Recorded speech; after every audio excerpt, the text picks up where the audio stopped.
Maya's apartment living room evening.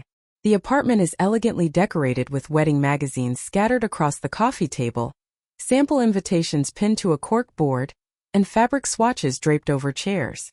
Maya-chan, 29, sits cross-legged on the floor surrounded by wedding planning materials, her laptop open to a catering website. She's methodical and detail-oriented, the kind of person who color-codes her calendar and keeps backup plans for her backup plans. Her engagement ring catches the lamplight as she types notes into her phone. The front door opens and Jake Morrison, 31, enters carrying takeout bags and wearing the easy smile that first made Maya fall in love with him 3 years ago. He's handsome in an approachable way, with the kind of charm that makes strangers feel like old friends within minutes of meeting him. Thai food as requested, Jake announces, setting the bags on the kitchen counter. And I got extra spring rolls because I know you've been stress eating through wedding planning. Maya looks up with a grateful smile, closing her laptop. You know me too well. How did the meeting with the photographer go? She asks, rising to help him unpack the food.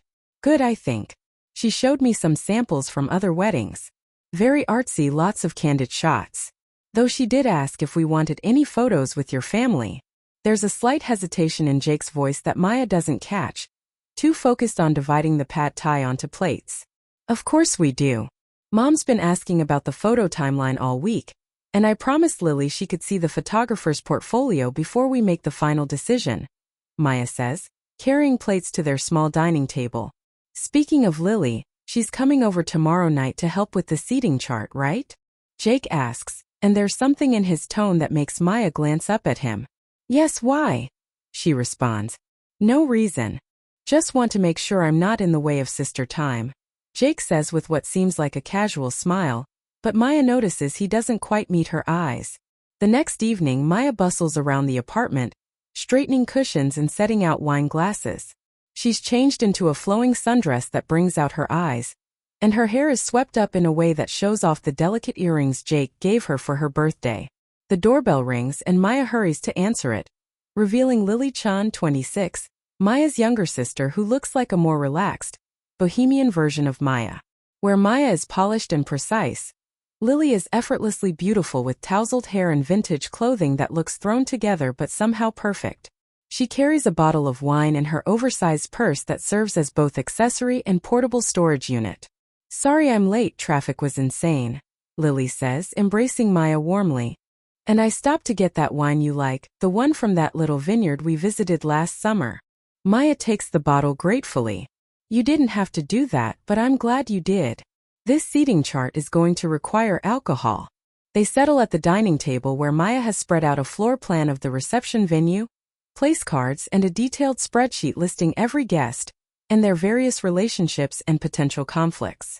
Okay, so the main issue is where to put Uncle Richard and Aunt Susan since they're still weird about the divorce, and also figuring out how to separate Dad's college friends from Mom's book club because apparently there was some incident at the Johnsons' anniversary party, Maya explains, her finger tracing different table arrangements.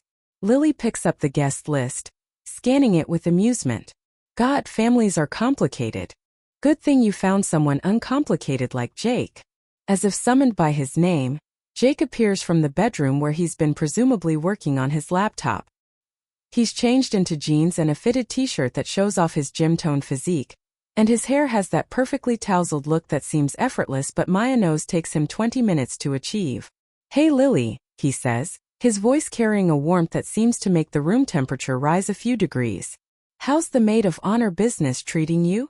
Oh, you know, all the responsibility, none of the glory, Lily responds with a laugh, and Maya notices how her sister's posture straightens slightly, how she unconsciously runs a hand through her hair. I was just telling Maya how lucky she is to have found someone so uncomplicated. Jake moves to the kitchen, opening the refrigerator. Can I get you ladies anything? Beer, wine, water? He asks. I'll take a beer if you have one, Lily says, and Jake pulls out 2 bottles, popping them open with practiced ease. Maya, you want anything? He asks, moving closer to where she sits at the table. I'm good with the wine Lily brought, Maya responds, not looking up from her seating chart. Jake hands Lily her beer, and their fingers brush for just a moment longer than necessary. Maya catches the interaction out of the corner of her eye but dismisses it, too focused on the impossible puzzle of seating arrangements to read anything into it. So what kind of music are you thinking for the reception? Lily asks, settling back in her chair with her beer. We're still debating, Maya says. I want something elegant, maybe a jazz quartet for dinner, and then a DJ for dancing later. Jake prefers something more contemporary throughout. Jake leans against the kitchen counter, his eyes on Lily as he speaks. I just think people want to have fun, you know? Dancing, letting loose. It's supposed to be a party. I agree with Jake, Lily says, and Maya notices how her sister smiles at her fiancé. Weddings can be too stuffy sometimes. People remember the fun more than the fancy details. Jake raises his beer in a mock toast. See? Lily gets it. There's something in the way he says her name that makes Maya look up from her charts, studying the interaction between her sister and her fiancé with sudden attention. Well, we still have time to figure it out, Maya says diplomatically. Right now I just need to make sure Great Aunt Helen doesn't end up at the same table as Cousin Mike after what happened at Christmas. She turns back to her spreadsheet, but she's hyper-aware now of Jake and Lily's presence in the room, of the way they seem to orbit each other when they think she's not looking. Jake moves to look over Maya's shoulder at the seating arrangement, his hand resting on the back of her chair. This looks incredibly complicated, he says. Maybe we should just do assigned tables but not assigned seats? Let people figure it out themselves. Maya shakes her head. Absolutely not. Do you know what happened at Jennifer's wedding when they tried that? Chaos. Complete chaos. Maya likes to have everything perfectly organized, Lily says, and there's affection in her voice but also something else, something that sounds almost like pity. She's been that way since we were kids. Color-coded closets, alphabetized bookshelves, the works. Jake chuckles.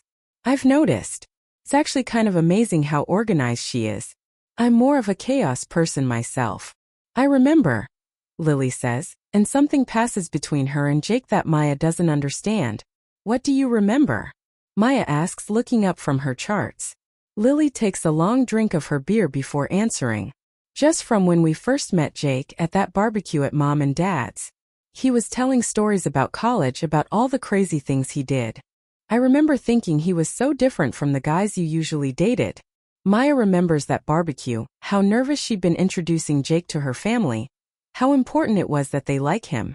She'd been so focused on her parents' reactions that she hadn't paid much attention to how Jake and Lily had gotten along. Different how? She asks. Just more spontaneous, I guess. More willing to take risks, Lily says, her eyes meeting Jake's across the room. The conversation continues, but Maya finds herself watching rather than participating, noticing things she'd missed before. The way Jake's attention always seems to drift to Lily when she's talking. The way Lily laughs just a little too hard at Jake's jokes. The way they both seem more animated, more alive when they're interacting with each other than when they're talking to her. After Lily leaves, promising to think about the seating chart and get back to Maya with suggestions, Maya and Jake clean up the wine glasses and put away the wedding planning materials. Lily's great, Jake says as he loads the dishwasher. She really is. I'm so lucky to have her as a sister. Maya responds, but something in Jake's tone makes her pause. You two seem to get along well, she adds carefully. Yeah, she's easy to talk to. Very down to earth, Jake says, and Maya notices he's not looking at her as he speaks. Not like some of your other relatives who feel the need to interrogate me about my intentions every time I see them. Maya laughs, but it sounds forced even to her own ears. That's just how families are. They're protective. That night, Maya lies in bed next to Jake, listening to his breathing and trying to understand the knot of unease in her stomach. She tells herself she's being paranoid. That wedding planning stress is making her see problems where none exist. Jake loves her. They're getting married in 4 months. She's just overthinking things the way she always does. But over the next few weeks, Maya finds herself paying closer attention to Jake and Lily's interactions. At her parents' house for Sunday dinner, she watches Jake help Lily carry dishes to the kitchen. The way they move around each other with an ease that seems too natural. When Lily texts about wedding planning, Jake always asks what she said. Always seems interested in her opinions in a way that feels different from polite family interest. The breaking point comes 3 weeks later when Maya comes home early from work with a migraine. She's used her key quietly, planning to take some aspirin and lie down in the dark bedroom, when she hears voices from the living room. Jake's voice and then Lily's laugh, the sound intimate and warm in a way that makes Maya freeze in the hallway. "You're terrible," Lily is saying, her voice full of delighted scandal. "Maya would kill us both if she knew we were talking like this." Maya presses herself against the wall, her heart pounding so loudly she's afraid they'll hear it. "What Maya doesn't know won't hurt her," Jake responds, and his voice carries a tone Maya's never heard before, playful and dangerous and definitely not appropriate for talking to his fiancé's sister. "I can't believe I'm saying this," Lily continues, "but part of me wishes we'd met first." The words hit Maya like a physical blow, knocking the air from her lungs. "Don't say that," Jake responds, but his voice lacks conviction. "Why not? It's true. You know there's something between us." "Lily," Jake starts, but she interrupts. "Don't pretend you don't feel it too. The way you look at me when Maya's not paying attention. The way you find excuses to text me about wedding stuff." Maya stands frozen in the hallway, her migraine forgotten in the face of this much larger pain. She should announce herself, should walk into the room and confront them both, but she feels paralyzed by the magnitude of the betrayal unfolding in her own living room. "This is crazy," Jake says, but Maya can hear the uncertainty in his voice, the lack of real resistance. "Is it?" Lily asks. "Or is it the first honest thing that's happened in months?" There's a long pause and Maya strains to hear what's happening, imagining the worst. Then Jake's voice, quieter now. "You know I care about Maya." "Care about her," Lily repeats, and there's something bitter in her voice. "That's not the same as being in love with her, is it?" Another pause, longer this time. When Jake finally speaks, his voice is barely audible. "No, it's not." The admission shatters something inside Maya. Some fundamental belief about her life, and her relationship and her future. "So what do we do about it?" Lily asks, and Maya realizes she can't stay hidden any longer. She takes a shaky breath and walks into the living room, her hands trembling as she sees Jake and Lily sitting close together on the couch, Lily's hand on Jake's arm, both of them looking guilty and startled as they see her. "How long?" Maya asks, her voice surprisingly steady despite the earthquake happening inside her chest. "Maya," Jake starts, jumping to his feet, but she holds up a hand to stop him. "How long have you two been having whatever this is?" she repeats. Lily looks stricken, her face pale and her eyes filled with tears. "Maya, we haven't." She starts, but Maya cuts her off. "I heard you. Both of you. So don't lie to me now on top of everything else." Maya moves to the chair across from the couch, sitting down carefully as if sudden movements might cause her to shatter completely. "I want to know how long you've been flirting with my fiancé, Lily. And I want to know how long you've been flirting with my sister, Jake." The silence stretches between them, thick with guilt and shame and the wreckage of relationships Maya thought were solid. Finally, Jake speaks. "Since the barbecue. Since the day we met." His honesty is like another knife wound, but Maya finds herself oddly grateful for it after weeks of suspicion and doubt. "And you?" she asks Lily. Her sister is crying now, tears streaming down her face as she struggles to find words. "I'm so sorry, Maya. I never meant for this to happen. I tried to stay away, but then you asked me to help with the wedding, and every time I saw him." She trails off, unable to finish the sentence. "Every time you saw him, what?" Maya presses, needing to understand the full extent of the betrayal. "Every time I saw him, I remembered why I fell for him in the first place," Lily admits. "Fell for him," Maya repeats slowly. "You fell for him. My fiancé. At a family barbecue where I introduced him as the man I was planning to marry." "It wasn't supposed to happen," Lily insists. "I know how terrible this is, how much I'm hurting you. But Maya, you have to understand, sometimes you can't control who you fall in love with." Maya stares at her sister, this woman she shared a lifetime of secrets and inside jokes and mutual support with, and feels like she's looking at a stranger. "So you decided to pursue him anyway, even though you knew I loved him, even though you knew we were engaged." Maya's voice is getting stronger, anger beginning to burn through the initial shock and pain. "We didn't pursue anything," Jake says. "We've never crossed any physical lines. We talked. We realized we had feelings." "Oh, how noble of you." Maya says, sarcasm dripping from every word. You only emotionally betrayed me. You only spent weeks flirting with each other and fantasizing about what might have been while I planned our wedding and trusted both of you completely. She stands up, pacing to the window and staring out at the street where everything looks normal and unchanged while her entire life implodes. What do you want to do? Jake asks quietly. Maya turns to look at him, this man she thought she knew. This man she'd been planning to promise forever to in 4 months. What do I want to do? She repeats. I want to wake up and discover this is all a nightmare. I want to go back to this morning when I still believed my fiancé loved me, and my sister would never betray me. Maya, I do love you, Jake says, taking a step toward her, but she backs away. No, you don't. You care about me, remember? That's what you told Lily. That's not the same thing as being in love with me. The words taste bitter in her mouth, but saying them aloud gives them a terrible finality. I'm calling off the engagement, Maya announces, surprising herself with the steadiness of her voice. Both Jake and Lily start to protest, but she continues. I can't marry someone who's in love with my sister. And I can't have a sister who would pursue my fiancé. She pulls the engagement ring off her finger, setting it on the coffee table between them with a small, decisive click. Maya, please, Lily begs, reaching for her sister's hand, but Maya pulls away. We can work through this. We can figure it out.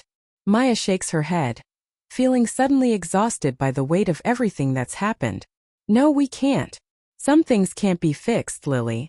Some betrayals are too big to come back from. So what happens now? Jake asks, his voice hollow. Maya looks at him, trying to remember what she saw in him, why she thought they could build a life together. Now you get what you wanted. You get to see if what you think you feel for my sister is real, or if it was just the thrill of something forbidden. She moves toward the door, grabbing her purse and keys. Maya, where are you going? Lily asks. Away from here. Away from both of you. I need time to think, time to figure out how to put my life back together after discovering that the 2 people I trusted most in the world have been lying to me for months. Maya, I'm sorry, Jake says, and she can hear genuine regret in his voice, but it's too little and far too late. I know you are. I'm sorry too. I'm sorry I wasn't enough for you. I'm sorry I trusted my sister with my relationship. I'm sorry I spent months planning a wedding to someone who was already in love with someone else. As she reaches the door, Maya turns back to look at them one more time.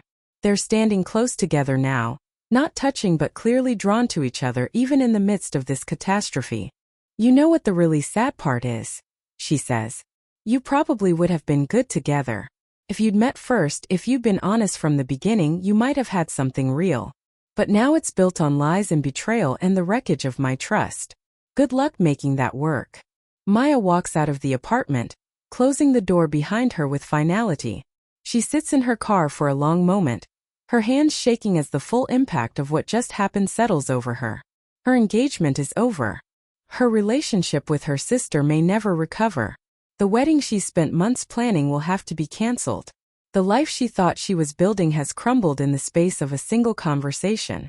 But underneath the pain and betrayal, Maya realizes she feels something else. Relief. Relief that she discovered the truth before walking down the aisle to marry someone who wasn't truly committed to her. Relief that she won't spend years wondering why her husband seems distant, why her sister acts strangely around him, why her marriage feels hollow despite looking perfect from the outside. She starts the car and drives toward her best friend's house, the one person she knows she can trust to help her figure out how to rebuild her life from the ground up. As she drives, Maya allows herself to cry for the future she thought she had, for the sister she thought she knew, for the man she thought loved her. But she also begins to think about the future she might have instead, one built on truth rather than comfortable lies, one where she doesn't have to settle for someone who merely cares about her. The road ahead is uncertain, but for the first time in months, Maya feels like she's moving in the right direction. She's choosing herself, choosing truth, choosing the possibility of finding someone who will love her completely rather than settling for someone who's quietly in love with her sister. It's terrifying and painful and necessary, and as Maya drives through the city lights toward an uncertain but honest future, she knows she's made the right choice.